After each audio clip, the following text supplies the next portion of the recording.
हरिदास ठाकुर ने वैश्या को परम वैष्णवी बना दिया था और रामचंद्र खान जिसने हरिदास ठाकुर को बदनाम करने के लिए षड्यंत्र रचा था, उस वैष्णव अपराध के कारण उसको किस प्रकार दंड मिला, उसके संबंध में आज हम चर्चा करेंगे।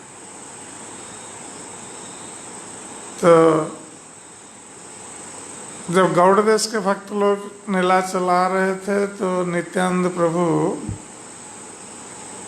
को श्री चैतन्य महाप्रभु ने आदेश दिया था कि वो गौड़ देश में जाकर भगवान के नाम संकीर्तन का प्रचार करे और कृष्ण प्रेम का वितरण करे। तो नित्यानंद प्रभु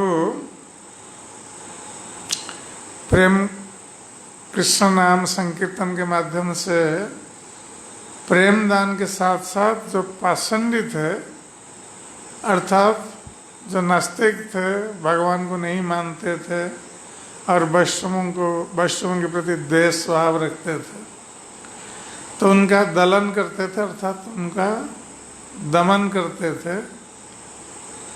तो नित्यानंद प्रभु इस प्रकार भ्रमण कर रहे थे गौड़ देश में। तो एक दिन नित्यानंद प्रभु भ्रमण करते हुए वो आए रामचंद्र खान के घर। सर्वज्ञ नित्यानंद आइला तार घर, आसिया बसिला दुर्गा मंडप ऊपरे। तो नित्यानंद प्रभु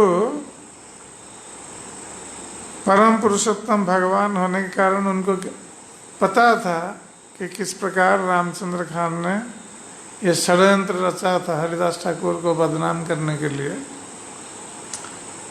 तो इसलिए सर्वज्ञ नित्यानंद प्रभु रामचंद्र खान के घर पर आए गौड़ देश में भ्रमण करते हुए, और आकर उस रामचंद्र खान का जो दुर्गा मंडप था, क्योंकि बंगाल में ये दुर्गा पूजा बहुत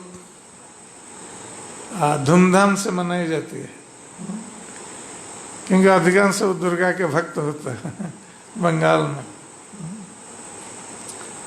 तो बड़े बड़े जमींदारों के घर पर ये दुर्गा मंडप होता है जहाँ दुर्गा पूजा होती है। तो ये नित्यानंद प्रभु जब आए रामचंद्र खान के घर पर, तो उसके घर के भीतर नहीं गए, किंतु घर के बाहर ही जो दुर्गा मंडप होता है तो वहीं आकर बैठे। अनेक लोक जन संगे अंगन भरिल, भीतर हैते रामचंद्र सेवक पाठाइल। तो जब नित्यानंद प्रभु आकर रामचंद्र खान के दुर्गा मंडप पर बैठे तो उनके साथ बहुत सारे उनके अनुयायी चलते थे, नित्यानंद प्रभु के अनुयायी। तो भक्तों से रामचंद्र खान का वो दुर्गा मंडप और जो आंगन था ये सब भर गए। इतने सारे भक्त चलते थे नित्यानंद प्रभु के साथ, तो पूरा आंगन भर गया भक्तों में।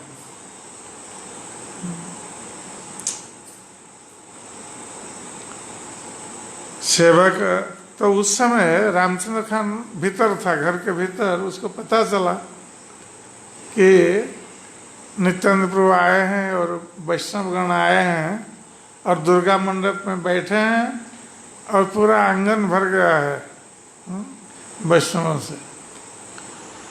तो भीतर से रामचंद्र खान ने अपने सेवक को भेजा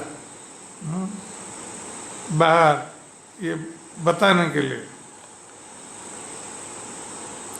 सेवक बले गोसाई मोरे पठाइल खाम, गृहस्थ्य घरे तमाय दिव वासस्थान।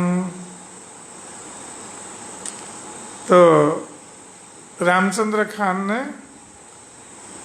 सेवक के माध्यम से नित्यानंद प्रभु से कहा तो सेवक जाकर नित्यानंद प्रभु से बोल रहा है कि रामचंद्र खान ने मुझे भेजा है और वो आपके लिए किसी गृहस्थ के घर रहने के लिए स्थान प्रदान करेगा, क्योंकि वो जमींदार था है, तो वो कहीं भी भेज सकते हैं किसी गृहस्थ के घर रहने के लिए।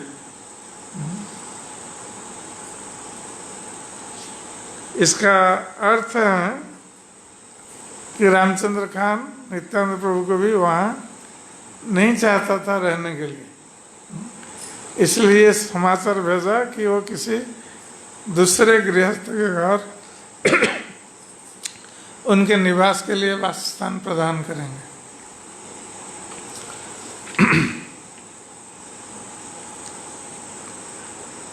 गोयाला गौशाला है अत्यंत विस्तार, यहाँ संकीर्ण स्थल तुम्हार मनुष्य पार।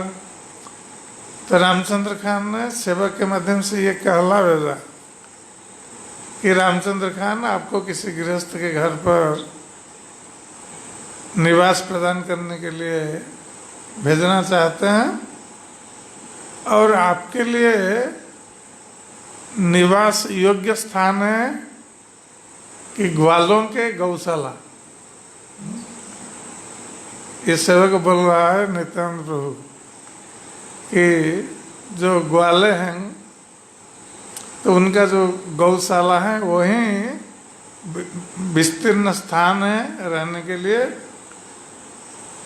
और ये जो स्थान आप बैठे हैं ये तो बहुत छोटा पड़ रहा है, आपके बहुत साथ में सेवक हैं, वैष्णव हैं, इसलिए स्थान बहुत संकीर्ण है।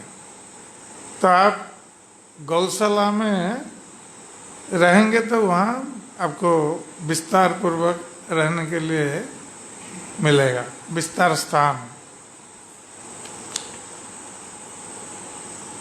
भीतरे आछिला सुनी क्रोधे बाहिरिला, हट्ट हट्ट हासी गोसाई कहित लगिला। तो जब नित्यानंद प्रभु को ये पता चला कि रामचंद्र खान घर के भीतर हैं और सेवक भेजा है उनके पास, तो नित्यानंद प्रभु क्रोधित होकर उठकर खड़े हो गए। इसका अर्थ है कि रामचंद्र खान नित्यानंद प्रभु का सम्मान करने के लिए आया नहीं, सेवक भेज रहा है और ये समाचार दे रहा है कि ये स्थान उनके लिए संकीर्ण है और ग्वाले के गौशाला ही उनके लिए उपयुक्त स्थान। तो नित्यानंद प्रभु जोर से उन्होंने अट्टहास्य किया और हंस करके अट्टहास्य करके वो बोल रहे हैं नित्यानंद प्रभु, सत्य कहे यही घर मोर योग्य न, म्लेच्छ गोवध करे तार योग्य है।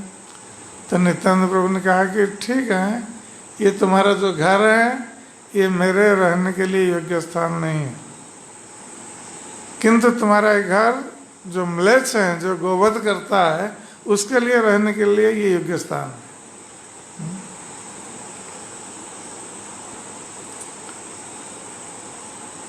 तो नित्यानंद प्रभु ने कहा कि रामचंद्र खान ने ठीक ही कहा है कि मेरे ये योग्य स्थान नहीं है, ये म्लेच्छों के लिए योग्य स्थान है रहने के लिए। एतबली क्रोधे गोसाई उठिया चलिला, तारे दंड देते से ग्रामे न रहिला। तो ये कहकर नित्यानंद प्रभु अपने गणों के साथ उठकर चले गए उस स्थान से, और उस ग्राम में भी नहीं रहे, क्योंकि वो रामचंद्र खान को दंड देना चाहते थे नित्यानंद प्रभु। उसके वैष्णव अपराध एक तो हरिदास ठाकुर के चरणों में किया था, अब नित्यानंद प्रभु स्वयं भगवान के चरणों में अपराध कर रहा है। तो ये वैष्णव अपराध ये इतना भयंकर है कि वैष्णव अपराध होने पर व्यक्ति भगवान के चरणों में भी अपराध करने के लिए नहीं डरता है। तो धीरे धीरे उसकी अपराध की प्रवृत्ति बढ़ती जाती है। वो देखता है कि हाँ हमने इसको अपमानित किया, ऐसा किया, कुछ नहीं हुआ हमारा, तो उसका आग्रह बढ़ता जाता है और अपराध करने के लिए। और इस प्रकार वो विनष्ट हो जाता है वो व्यक्ति। यहाँ रामचंद्र खान सेवक आज्ञा दिल, गोसाई जहाँ बसिला तार माटी खोदाइल। तो ये रामचंद्र खान इतना वैष्णव विद्वेषी और नित्यानंद प्रभु के चरणों में इसका इतना विद्वेष था कि जब नित्यानंद प्रभु जो दुर्गा मंडप में जहाँ पर बैठे थे वहाँ से उठकर अपने गणों के साथ चले गए, उस ग्राम में भी नहीं रहे, तो नित्यानंद प्रभु चले जाने के पश्चात रामचंद्र खान ने अपने लोगों के द्वारा नित्यानंद प्रभु जहाँ बैठे थे दुर्गा मंडप में, उस स्थान की मिट्टी उसने खुदवाई।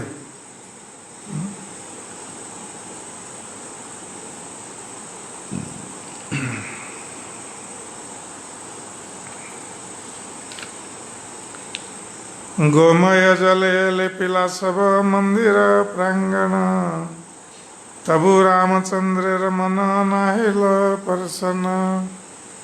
तो पहले तो नित्यानंद प्रभु जहाँ बैठे थे उस स्थान की मिट्टी खोद कर निकाल दिया और उस स्थान को फिर गोबर से लिपा, जैसे स्थान अशुद्ध हो गया ये मानकर वो ऐसा कर रहा। और ये सब करने के पश्चात भी वो प्रसन्न नहीं हो रहा है रामचंद्र का। दस्यु वृत्ति करे रामचंद्र राजा रे नादे कर, क्रुद्ध याम लक्ष उजिर आइल तारगार।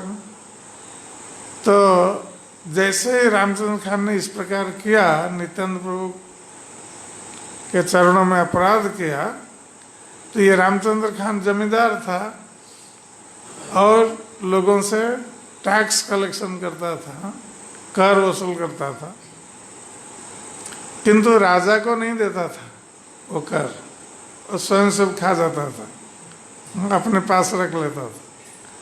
तो इसलिए मुसलमान राजा के जो उजीर होते हैं, टैक्स कलेक्टर, तो वो उसके घर पर आया,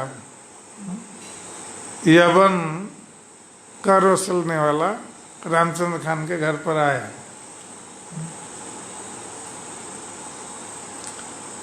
आशी से दुर्गा मंडपे बासा कैल, अवध्य वध करी मांस से घरे रंधाइल। तो ये म्लेच्छ नित्यानंद प्रभु ने कहा था कि हमारे लिए योग्य वासस्थान नहीं है, ये यवनों के लिए, म्लेच्छ के लिए वासस्थान है। तो म्लेच्छ आया, तुरंत नित्यानंद प्रभु चले जाने के बाद ये म्लेच्छ यवन आया और वहीं दुर्गा मंडप में बैठा और जो गो मांस खाते हैं ये लोग, तो वहीं बैठ करके ये गोमांस का रंधन किया उसी दुर्गा मंडप में और अवध्य वध करी। तो उसी दुर्गा मंडप के स्थान पर, उसी आंगन में एक गौ को मारा और उसका मांस रंधन किया दुर्गा मंडप में। स्त्री पुत्र सहित रामचंद्र रे बांधिया, तार घर ग्राम लुटे 3 दिन रैया। तो उस म्लेच्छ ने और क्या किया कि रामचंद्र खान की स्त्री और पुत्र, रामचंद्र खान सभी को बंदी बना लिया और उसके घर में जो धन संपत्ति थी उसको लूट लिया। और केवल रामचंद्र खान के घर को नहीं लूटा, उस गांव के जितने लोग थे सारे घरों को लूटा उसने 3 दिन तक रहकर। सेई घरे 3 दिन करे अमेध्य रंधन, आर दिन सवालया करिला गमन। तो 3 दिन तक वहीं गोमांस का रंधन किया रहकर, और फिर अगले दिन चौथे दिन वो सभी को लेकर अनुयायियों के साथ वो चला गया। जाति धन जन खानेर सकल लैल, बहुदिन पर्यंत ग्राम उजाड़ रहिला। तो उस मुसलमान जो मंत्री आया था, तो उसने क्या किया, रामचंद्र खान का जो पद था, कर वसूल करने का, जो कर वसूल करने की जो जिम्मेदारी दी गई थी रामचंद्र खान को, उसको वापस ले लिया। इसका अर्थ है कि रामचंद्र खान का जो पद था वो चला गया, संपत्ति धन भी लूट लिया, और उसके जो अनुयायी थे सबको उसे छीन लिया, और सारा गांव भी उजड़ गया। ये वैष्णव अपराध का परिणाम है। इसलिए शास्त्र में बताया गया है कि आयुश्रिय यशो धर्म लोकानंग आशीष एवच हंति श्रेयांश सर्वाणी पुंसा महत अतिक्रम। कि जब कोई व्यक्ति महान व्यक्ति का अतिक्रमण करता है, अर्थात महान व्यक्ति का अपमान करता है, और विशेष रूप से किसी वैष्णव का, तो उसकी आयु पहले नष्ट हो जाती है, अर्थात आयु कम हो जाती है, क्षीण हो जाती है। आयु क्षीण होने का अर्थ है उसकी जल्दी मृत्यु होती है। श्रेय, उसका धन चला जाता है, यश नष्ट हो जाता है, और उसका धर्म भी नष्ट हो जाता है, और जो कुछ भी आशीर्वाद उसको प्राप्त है सब कुछ नष्ट हो जाता है। ये महान व्यक्ति उनके चरणों में अपराध का फल है।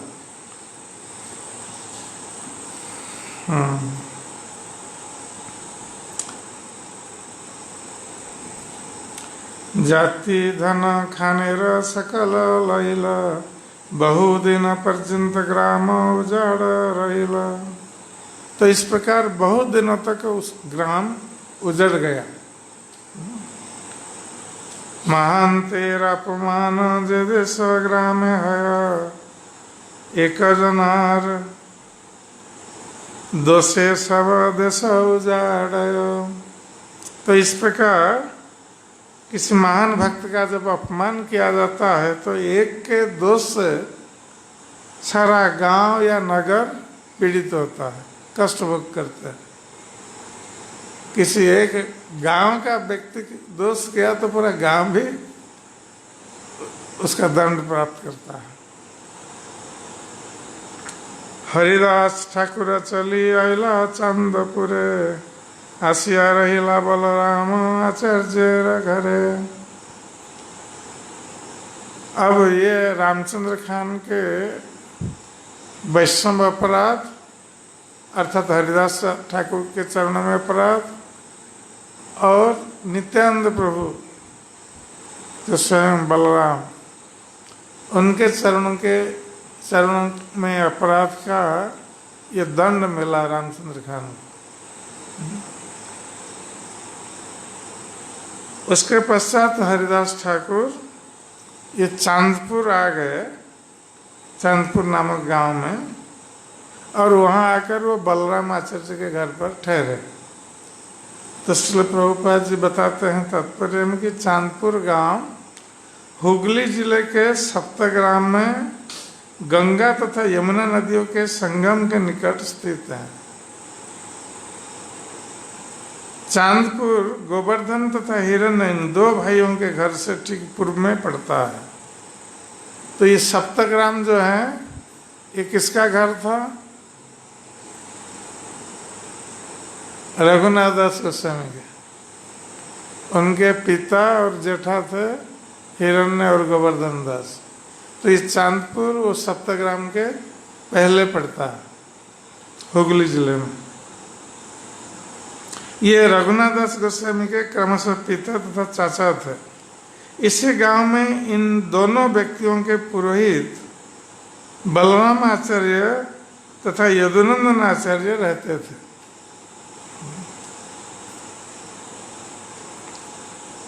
यदुनंदन आचार्य थे रघुनाथ दास गोस्वामी के घर के पुरोहित, और बलराम आचार्य भी उसी ग्राम में रहते थे। हरिदास ठाकुर जाकर इन्हीं आचार्यों के साथ रहे। श्रील भक्तिसिद्धांत सरस्वती ठाकुर कहते हैं कि बाद में इस गांव का नाम बदलकर कृष्णपुर हो गया। ये जो चांदपुर था ये कृष्णपुर हो गया बाद में। हिरण्य गोवर्धन दुई मुलुकेर मजुमदार, तार पुरोहित बलराम नाम तार। हिरण्य तथा गोवर्धन उस देश की तहसील के 2 सरकारी कोषाध्यक्ष थे, अर्थात टैक्स वसूल करते थे। उनके पुरोहित का नाम बलराम आचार्य था।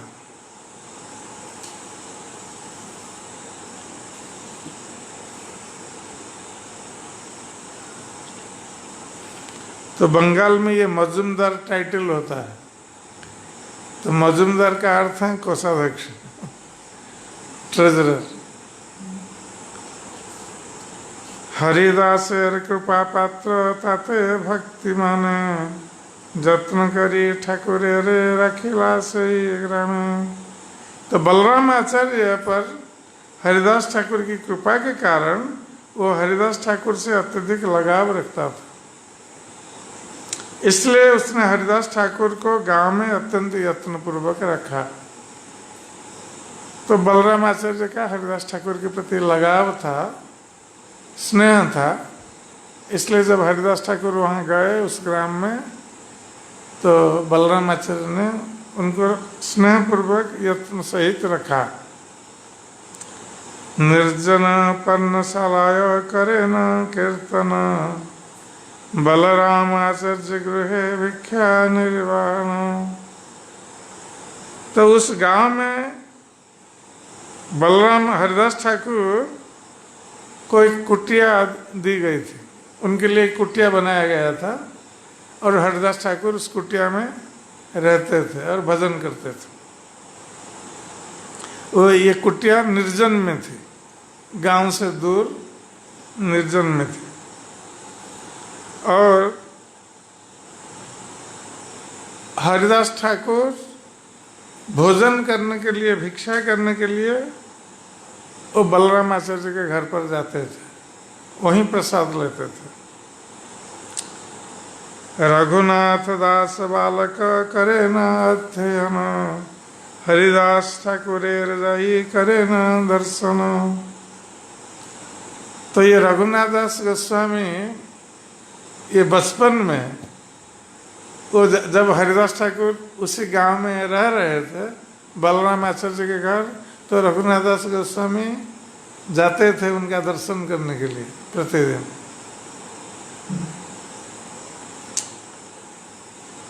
हरिदास कृपा करे तहार ऊपरे, सही कृपा कारण हैल चैतन्य पाइबारे।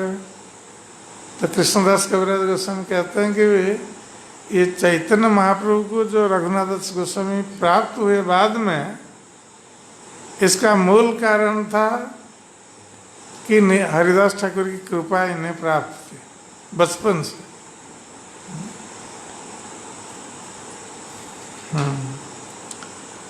तहाँ जैसे हैल हरिदासेर महिमा कथन, व्याख्यान अद्भुत कथा सुना भक्तगण।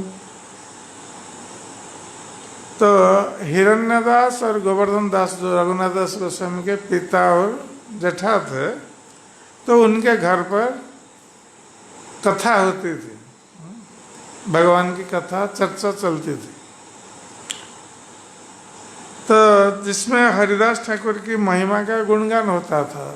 तो वहाँ पर जो लोग एकत्रित होते थे, तो ये लोग हरिदास ठाकुर की महिमा का गान करते थे, क्योंकि हरिदास ठाकुर उसी गांव में रहते थे, तो उनके संबंध में चर्चा चलती थी, तो ये गुणगान करते थे।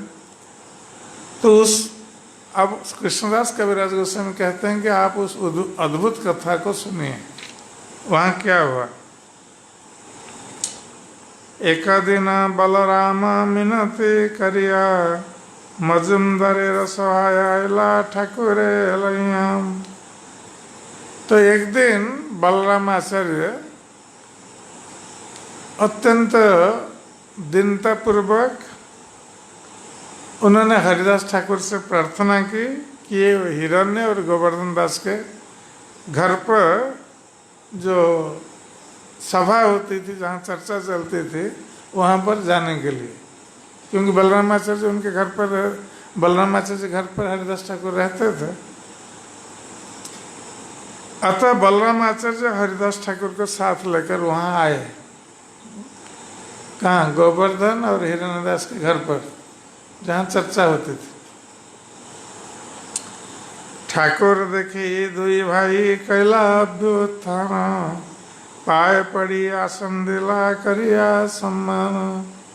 जब हरिदास ठाकुर आए उनके घर पर, तो ये हिरण्यदास और गोवर्धन दास दोनों उठ करके खड़े हो गए और उनके चरणों में गिर पड़े।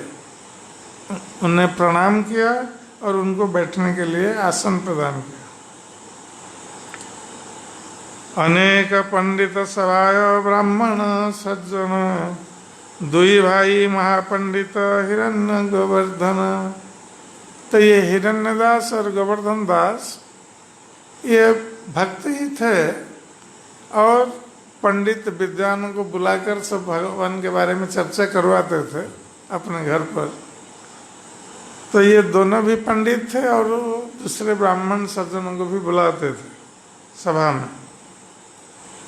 हरिदास गुण सबे कहे पंचमुखे, सुनिया तो दुई भाई पहला बड़ा सुखे।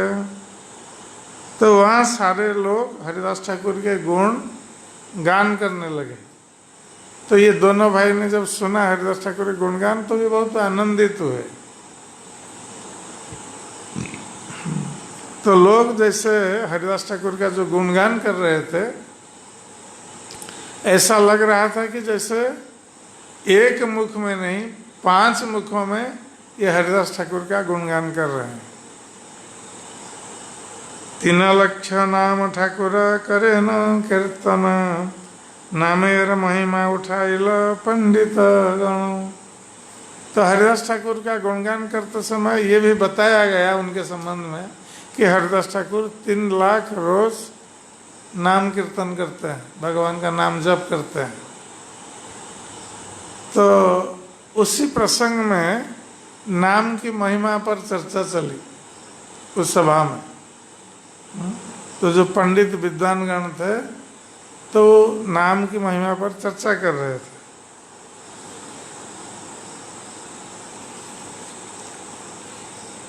केह बले नाम हईते है पापक्ष, केह बले नाम हईते जीवेर मोक्ष। तो उस सभा में तरह तरह के पंडित विद्वान थे। तो कोई बोल रहा था कि भगवान के नाम से व्यक्ति का पाप क्षय हो जाता है, नष्ट हो जाता है। और दूसरा कोई बोल रहा था कि भगवान के नाम जप से या नाम लेने से व्यक्ति को मुक्ति प्राप्त हो जाती है। हरिदास कहन नामेर यही दुई फलन, नामेर फले कृष्ण पदे प्रेम उपजय। तो हरिदास ठाकुर वहाँ बैठे थे जो स्वयं नामाचार्य हैं। तो ये लोग नाम की महिमा बता रहे हैं, तो ये गौण महिमा बता रहे थे। नाम की जो गौण महिमा है, अर्थात नाम से पाप क्षय होना या नाम से मुक्ति होना, ये नाम की गौण महिमा है। किंतु जो मुख्य महिमा है नाम की, वो नहीं बता रहे। तो हरिदास ठाकुर ने बताया कि नाम के, भगवान के नाम लेने की जो मुख्य महिमा है, ये है कि भगवान का नाम लेने पर कृष्ण के चरणों में प्रेम उत्पन्न होता है। ये नाम का मुख्य फल है।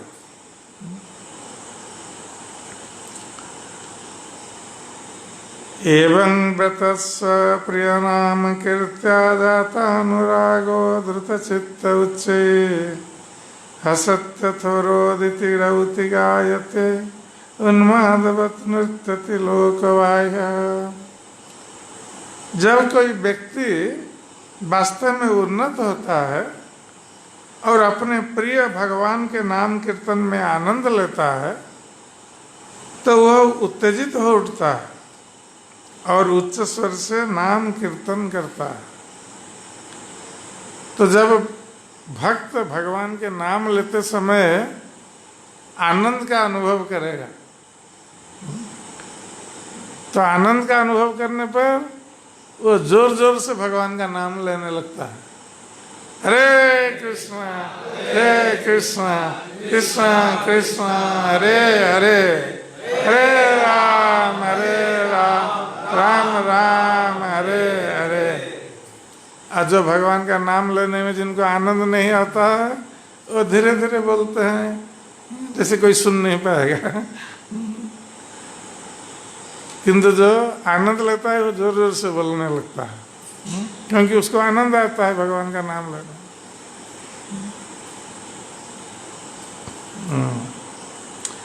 तो वो उत्तेजित हो उठता है और उच्च स्वर से नाम कीर्तन करता है।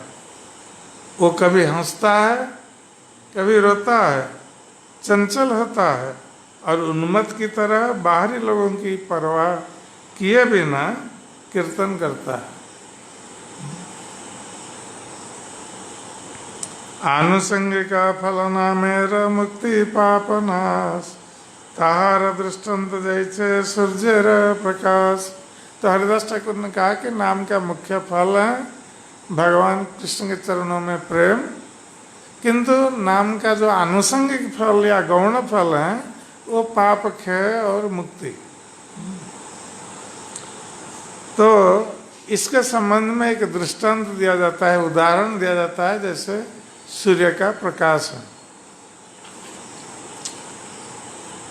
अहं सहरत अखिलं सकृदुदयादेव सकललोकस्य तरणिरीवतिमिरजलधि जयति जगन्मंगलं हरिर्नाम।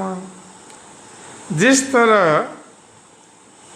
उदय होता हुआ सूर्य तुरंत ही समुद्र जैसे अगाध जगत के सारे अंधकार को दूर कर देता है, उसी तरह भगवान के पवित्र नाम यदि एक बार अपराध रहित होकर उच्चारण किया जाए तो जीव के पापी जीवन के सारे पाप फलों को दूर कर देता है।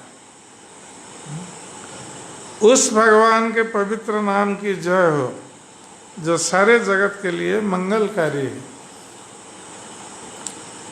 यही श्लोकेर अर्थ कर पंडितेर गण सबे कहे तुम्हें कहा अर्थ विवरण।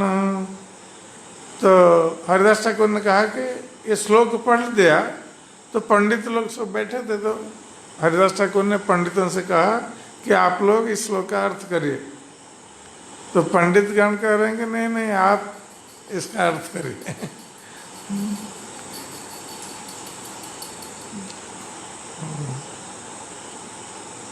हरिदास कहे न जैसे सूर्य उदय उदय न हिते आरंभे तमे रहे।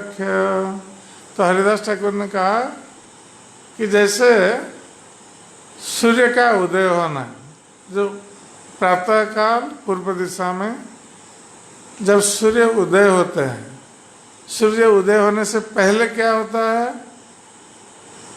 तो सूर्य की किरणें यदि दिखाई भी नहीं पड़ती है फिर भी पूर्व दिशा आलोकित हो जाता है और उस आलोक के कारण जो अंधकार धीरे धीरे घटने लगता है, दूर होता जाता है।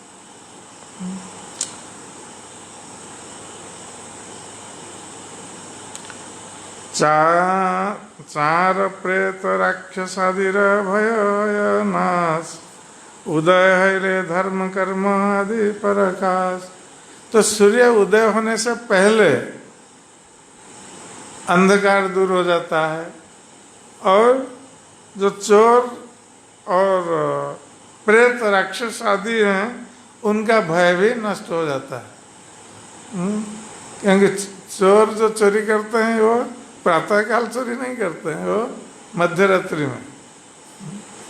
इसलिए जब सूर्य उदय होने को है तो चोर प्रेत ये सब भाग जाते हैं, कोई रहता नहीं उस समय, क्योंकि उनको पता चल जाता है कि अब सूर्य उदय होने वाला है, कोई देख लेगा।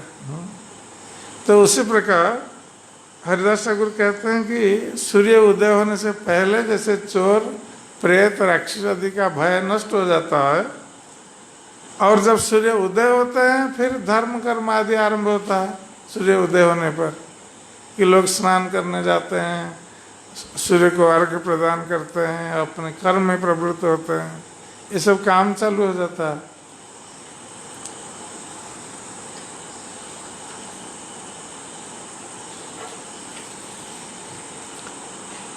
ऐच्छे नामदयारंभे पाप आदि रक्ष्य उदय कैले कृष्ण पदे है प्रेमोदय।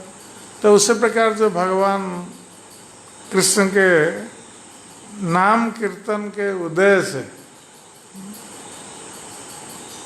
उदय होने से पहले ही पाप क्षय हो जाता है, इसलिए उसको नाम आभास कहा गया है। नाम का आभास होते ही, जैसे सूर्य का आभास होते ही अंधकार दूर होता है, उसी प्रकार नाम का आभास होते ही पाप नष्ट हो जाता है। और जब नाम प्रेम नाम प्रभु उदित होते हैं, जैसे सूर्य उदय होने पर धर्म कर्म आदि कार्य प्रारंभ होता है, उसी प्रकार नाम प्रभु उदित होने पर कृष्ण के चरण में प्रेम उदित हो जाता है। ये मुख्य फल है नाम का। मुक्ति तुच्छ फल है नमः भाषयते, इसलिए पाप क्षय मुक्ति ये सब तुच्छ फल है नाम के, और नामाभास से ही ये प्राप्त हो सकता है। किंतु जब नाम प्रभु उदय होते हैं तो कृष्ण प्रेम ही उदय होता है। म्रियमान हरिर्नाम गुणन गृणन पुत्रोपचारितम अजामिलोप्य गाद्भाम किमुत श्रद्धया गृणन। मृत्यु के समय अजामिल ने अपने पुत्र नारायण को बुलाने के उद्देश्य से भगवान के पवित्र नाम का उच्चारण किया, फिर भी उसे वैकुंठ लोक प्राप्त हुआ। तो फिर उन लोगों के विषय में क्या कहा जा सकता है जो श्रद्धा तथा आदर पूर्वक पवित्र नाम का कीर्तन करते हैं। तो यहाँ पर कहा जा रहा है कि अजामिल जो बहुत बड़ा पापी था, अपने पुत्र नारायण को पुकारते पुकारते वो वैकुंठ को प्राप्त हो गया। वो भगवान को नहीं पुकार रहा था, अपने पुत्र को पुकार रहा था, किंतु पुत्र का नाम नारायण रखा था, इसलिए नारायण नाम उच्चारण मात्र से वो वैकुंठ धाम को प्राप्त हुआ। तो फिर जो लोग श्रद्धापूर्वक भगवान का नाम कीर्तन करते हैं, तो उनके संबंध में क्या कहा जाए। अजामिल ने श्रद्धापूर्वक नहीं किया था, फिर भी वैकुंठ को प्राप्त हुआ।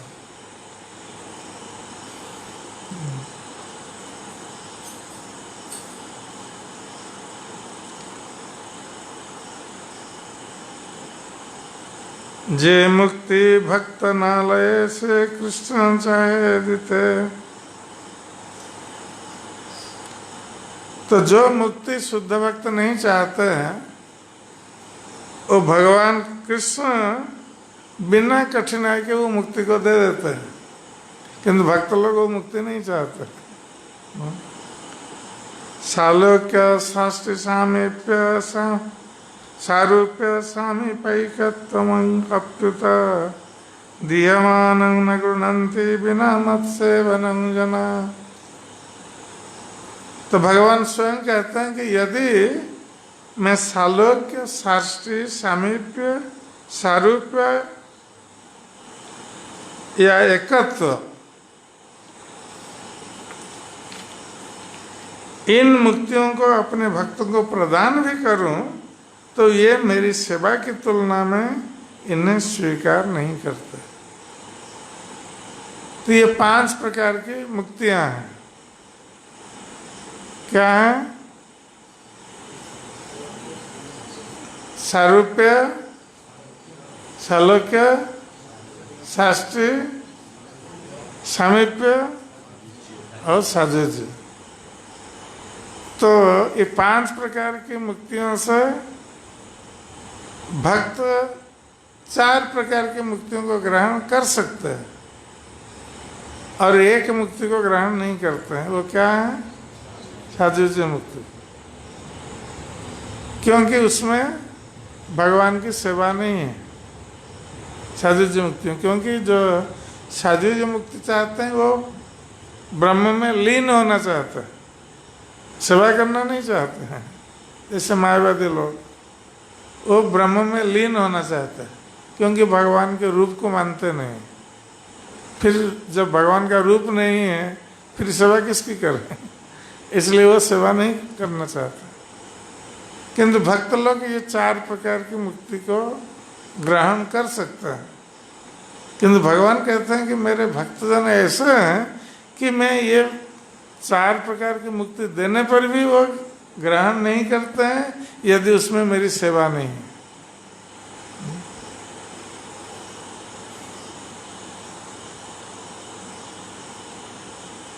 तो इसका अर्थ है कि भक्तजन भगवान की सेवा को परम महत्व प्रदान करते हैं।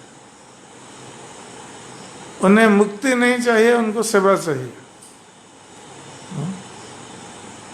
और जो भक्त सेवा नहीं करना चाहता है उसको क्या चाहिए?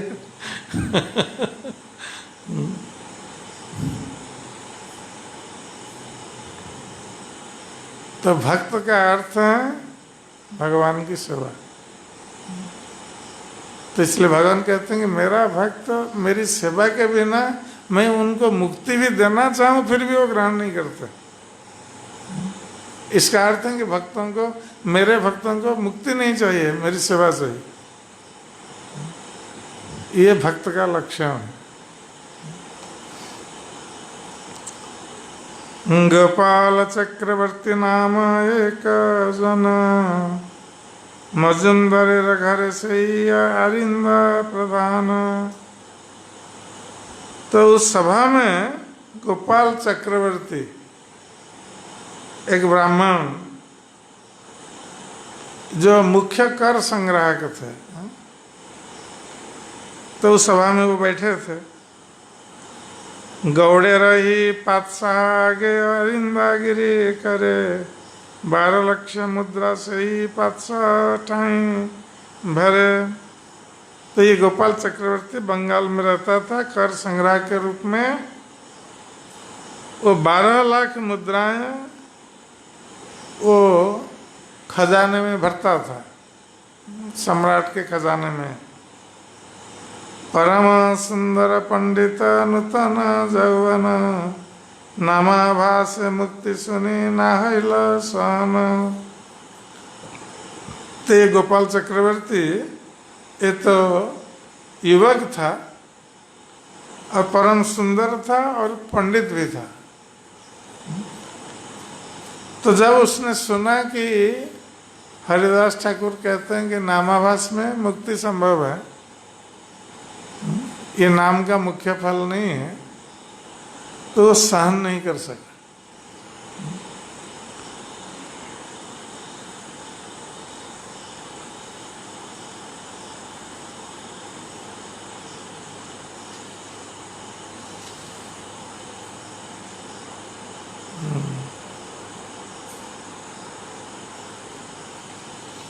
तो प्रभुपाद लिखते हैं तात्पर्य में कि मुक्ति कितनी आसानी से प्राप्त की जा सकती है, इसके संबंध में शास्त्रों में जो कथन है उन्हें मायावादी सहन नहीं कर सकते।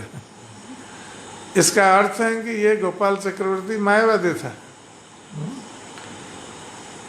तो जब मुक्ति को इतना तुच्छ बताया गया और आसानी से प्राप्त की जा सकती है बताया गया, नामाभास से मुक्ति प्राप्त हो सकती है, तो वो सहन नहीं कर सका।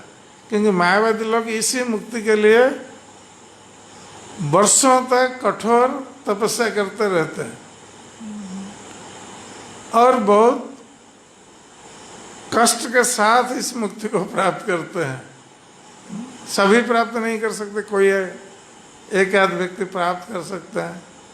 और अब हरिदास ठाकुर कह रहे हैं कि ये मुक्ति तो बहुत आसानी से मिल सकती है केवल नामाभास से, तो उसको सहन नहीं हुआ।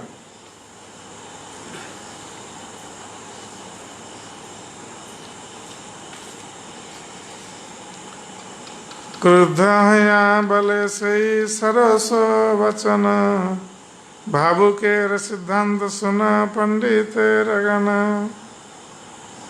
तो ये क्रोधित होकर गोपाल चक्रवर्ती ने कहा कि ये जो सिद्धांत है कि नामाभास में मुक्ति, ये तो भावुक की कथा है, भावुक का सिद्धांत है। कोटि जन्मे ब्रह्म ज्ञान जय मुक्ति न, यही कहे नामाभास से ही मुक्ति है। तो गोपाल चक्रवर्ती ने कहा कि कोटि जन्म तक ब्रह्म ज्ञान प्राप्त होने पर जो मुक्ति संभव नहीं है, अर्थात कोटि जन्म के बाद कोई प्रयास करे कोटि जन्म तक, और कोटि जन्म के बाद यदि उसको ब्रह्म ज्ञान प्राप्त भी हो जाए फिर भी वो मुक्ति को प्राप्त नहीं कर सकता। तो गोपाल चक्रवर्ती ने कहा कि ये कह रहा है हरिदास ठाकुर की ओर लक्ष्य करके कि ये नामाभास में मुक्ति हो जाएगा। तो ये हरिदास ठाकुर की आलोचना कर रहा था गोपाल चक्रवर्ती। हरिदास कहन केने कर संशय, शास्त्र कहे नामाभास मात्र मुक्ति है। तो हरिदास ठाकुर ने कहा कि आप क्यों संदेह कर रहे हैं इस बात पर, ये तो प्रामाणिक शास्त्र में वर्णन है, हम नहीं कह रहे हैं, ये प्रामाणिक शास्त्र कह रहे हैं कि केवल नामाभास मनुष्य मात्र भगवान की पवित्र नाम उच्चारण करने मात्र से ये मुक्ति प्राप्त हो सकता है। ये शास्त्रों के कथन है। भक्ति सुख आगे मुक्ति अति तुच्छ है, अतएव भक्तगण मुक्ति नहीं लय। तो हरिदास ठाकुर ने कहा कि भक्ति, भगवान की भक्ति करने से जो सुख भक्तों को प्राप्त होता है, उसके आगे ही जो मुक्ति का सुख, ब्रह्मानंद का सुख अति तुच्छ है। अतः जो भक्तगण होते हैं ये लोग कभी इस प्रकार की मुक्ति को नहीं चाहते। तत्साक्षात्कारणाह्लाद विशुद्धाब्धि स्थितस्य में, सुखानि गोस्पदायन्ते ब्रह्मण्यपि जगद्गुरो।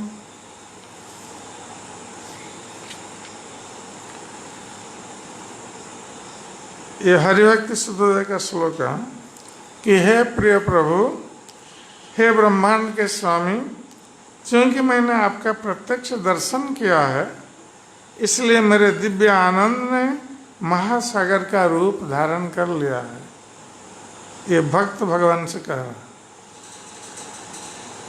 अब उस सागर में स्थित होने से मैं अनुभव करता हूँ कि ब्रह्मानंद समेत अन्य समस्त तथाकथित सुख गाय के खुर के चिन्ह में भरे हुए जल के समान है।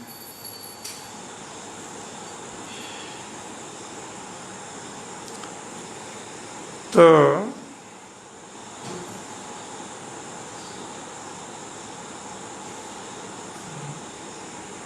भक्त भगवान से कहते हैं कि हे प्रभु, आपके दर्शन से मुझे जो सुख प्राप्त हो रहा है वो सुख कैसा है? वो एक सागर के समान है, अनंत सुख, अनंत आनंद जिसका अंत नहीं है। तो उसके सामने जब मैं ब्रह्मानंद सुख के बारे में सोचता हूँ, वो कैसा लगता है? जैसे गाय के खुर से उत्पन्न जो गड्ढा है, उसमें जितना जल रह सकता है, तो ये जल के समान प्रतीत होता है ब्रह्मानंद सुख। कहाँ आनंद का सागर और कहाँ ब्रह्मानंद का गोस्पद जल के समान सुख। तो ये तुलनीय नहीं है, अति तुच्छ है। थोड़ा सा जल है, गोस्पद जल थोड़ा सा, सागर के साथ तुलनीय नहीं हो सकता। विप्र कहे नामाभासे यदि मुक्ति न, तबे तुम्हार नाक काटी कर निश्चय। तो ये जो ब्राह्मण था, युवक था और पंडित था, पंडित अभिमानी, तो ये हरिदास ठाकुर को चैलेंज किया। तो उसने कहा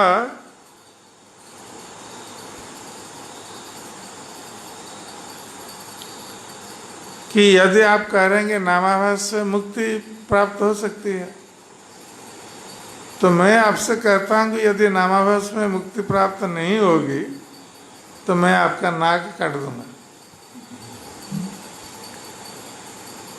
तो ये चैलेंज किया हरिदास ठाकुर। हरिदास कहे न यदि नामाभासे मुक्ति न, तबे हमार नाक काटिमु यही सुनिश्चय। तो ये गोपाल भट्टाचार्य ने जो चुनौती दी हरिदास ठाकुर को, तो हरिदास ठाकुर ने स्वीकार किया। तो उन्होंने कहा कि यदि नामाभास में मुक्ति नहीं होगी तो मैं अवश्य निश्चित रूप से अपनी नाक काट दूंगा। सुने सभासद उठे करी हाहाकार, मजुमदार से विप्रे करिल धिक्कार। तो जब इस प्रकार ये गोपाल चक्रवर्ती ने इस प्रकार चुनौती दी हरिदास ठाकुर को, तो दूसरे लोग जो वहाँ थे सब क्षुब्ध हो उठे कि ये ऐसा कह रहा है हरिदास ठाकुर। दुखी हो गए सब लोग और सभी उठ करके खड़े हो गए और कोई फिर बैठा नहीं हो। और हिरण्य और गोवर्धन मजुमदार जिनके घर पर, जिनकी सभा में ये बात चल रही थी, तो तुरंत उन दोनों ने इस गोपाल चक्रवर्ती को डांटा कि तुम ऐसा क्यों कर रहे हो हरिदास ठाकुर। बलाई पुरोहित तारे करिला भर्सन, घट घट घटपटिया मूर्ख तुई भक्ति कहाँ जाना। तो बलाई पुरोहित अर्थात बलराम आचार्य जो लेके गए थे हरिदास ठाकुर को सभा में, तो उन्होंने भी गोपाल चक्रवर्ती की भर्त्सना की और उन्होंने कहा कि तुम तो मूर्ख तर्कवादी हो, इसलिए भगवत भक्ति के बारे में तुम क्या जानते हो।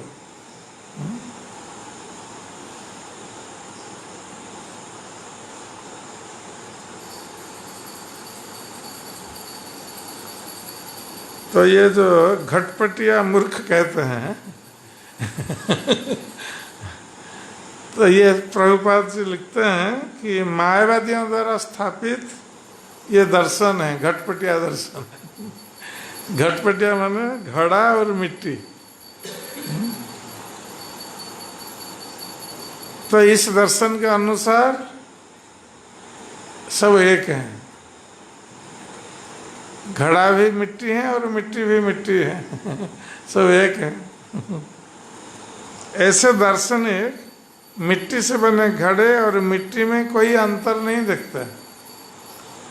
ये तर्क देते हैं कि मिट्टी की बनी कोई भी वस्तु यथा विविध घड़े भी वही मिट्टी है, चूंकि गोपाल चक्रवर्ती घटपटिया तार्किक था, निपट भौतिकवादी था, अतः वह दिव्य भगवत भक्ति के विषय में क्या समझ पाता। हरिदास ठाकुरे तुई कैली अपमान, सर्वनाश हवे तोर न हवे कल्याण। तो ये बलराम आचार्य डांट करके गोपाल चक्रवर्ती को कह रहे हैं कि तुम मूर्ख तर्कवादी हो, घटपटिया पंडित हो और तुम हरिदास ठाकुर का अपमान कर रहे हो, इसलिए तुम्हारा सर्वनाश होगा, तुम्हारा कोई कल्याण नहीं होगा। यह हरिदास ठाकुर के प्रति अपमान है। सुनी हरिदास तबे उठिया चलेला, मजुमदार से विप्र त्याग करेला। तो ये बात सुनकर हरिदास ठाकुर वहाँ बैठे थे, उठ करके फिर चल दिए उस स्थान पर और नहीं रहे। जब हरिदास ठाकुर चले गए तो रघुनाथ दास गोस्वामी के पिता और जेठाई हिरण्य और गोवर्धन दास, उन दोनों ने पहले तो डांटा था गोपाल चक्रवर्ती को, अब उसको अपनी नौकरी से निकाल दिया, क्योंकि उनके लिए ये कर संग्रह करता था। सभा सहित हरिदासेर पड़िला चरणे, हरिदास हासे कहे मधुर वचन। तो गोवर्धन और हिरण्यदास सारे सभा के जो सदस्य थे वहाँ बैठे थे, पंडितगण, गोपाल चक्रवर्ती को छोड़ करके सभी हरिदास ठाकुर के चरणों में गिर पड़े। और जब वो सभी हरिदास ठाकुर के चरणों में गिर पड़े तो हरिदास ठाकुर ने मधुर वाणी से उन्हें कहा, उनसे कहा, तुम्हा सवार दोष नाही यही अज्ञ ब्राह्मण, तार दोष नहीं तार तर्क निष्ठ मन। तो हरिदास ठाकुर ने कहा कि तुम लोगों का कोई दोष नहीं है, ये जो ब्राह्मण है ये अज्ञ है, कुछ जानता नहीं है, और उसका भी दोष नहीं है क्योंकि उसका मन जो है ये तर्कनिष्ठ है।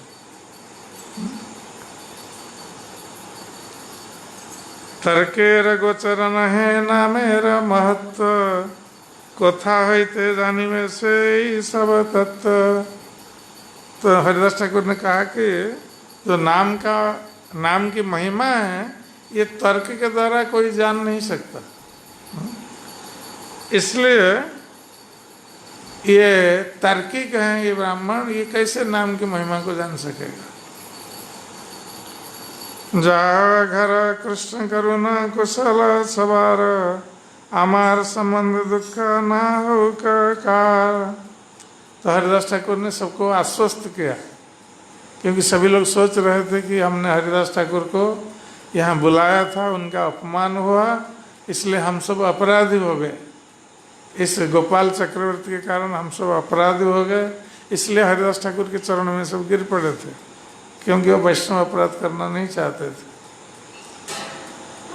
तो अब हरिदास ठाकुर ने जब उनको आश्वस्त किया तो हरिदास ठाकुर कह रहे हैं कि तुम लोग सब घर जाओ और भगवान कृष्ण तुम लोगों का मंगल करें, और हमारे संबंध में जो कुछ हुआ, उसने जो कुछ हमें कहा, इसके संबंध में तुम लोग दुख मत करना, दुखी मत होना। तो ये तो हरिदास ठाकुर का स्वभाव था। महान वैष्णव होने के कारण हरिदास ठाकुर का यद्यपि सभा में अपमान हुआ था, फिर भी हरिदास ठाकुर अत्यंत नम्र स्वभाव युक्त होने के कारण इस प्रकार दूसरों को आश्वस्त कर रहे हैं। तबे से हिरण्यदास निज घरे आयला, सही ब्राह्मणे निज द्वार मान कैला। उसके पश्चात हिरण्यदास और गोवर्धन दास अपने घर पर लौट आए, और उसी दिन से उस गोपाल चक्रवर्ती को आदेश दिया कि उनके घर पर कभी ना आए। तीन दिन भीतर सही विप्रेर कुष्ठ हैल, अति उच्च नाशतार गलिया पड़िल। तो वैष्णव अपराध का दंड मिल गया तुरंत 3 दिन के भीतर, कि वो जो गोपाल चक्रवर्ती था बहुत सुंदर था, और उसका जो नाक था थोड़ा ऊंचा था तो इसलिए बहुत सुंदर दिखता था। अब 3 दिन के भीतर उस नाक में ही कुष्ठ रोग हो गया और वो नाक गिर पड़ा।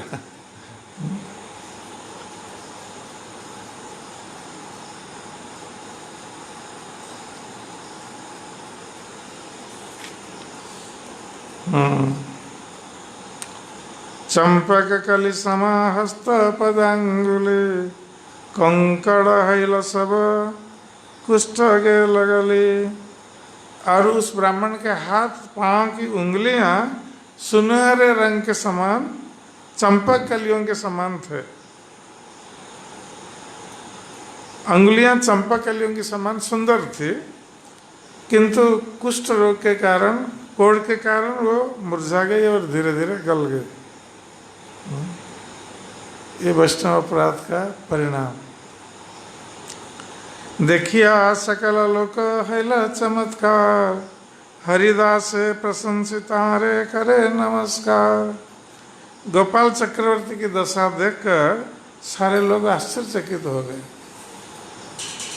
सबने हरिदास ठाकुर के प्रभाव की प्रशंसा की और उन्हें नमस्कार किया। यद्यपि हरिदास विप्रेर दोष ना लैला, तथापि ईश्वर तारे फल भुंजाइला। यद्यपि हरिदास ठाकुर ने उसका दोष ग्रहण नहीं किया था, उन्होंने इस प्रकार हरिदास ठाकुर से कहा, हरिदास ठाकुर ने उसका दोष ग्रहण नहीं किया था, किंतु वैष्णव दोष ग्रहण नहीं करने पर भी भगवान उस दोष को ग्रहण करते हैं, भगवान दंडित करता है। भक्त क्षमा कर सकता है, क्योंकि भक्त का जो दैन्य स्वभाव है उसके कारण भक्त किसी को क्षमा कर सकता है, उसके अपराध को क्षमा कर सकता है, किंतु भगवान क्षमा नहीं करते।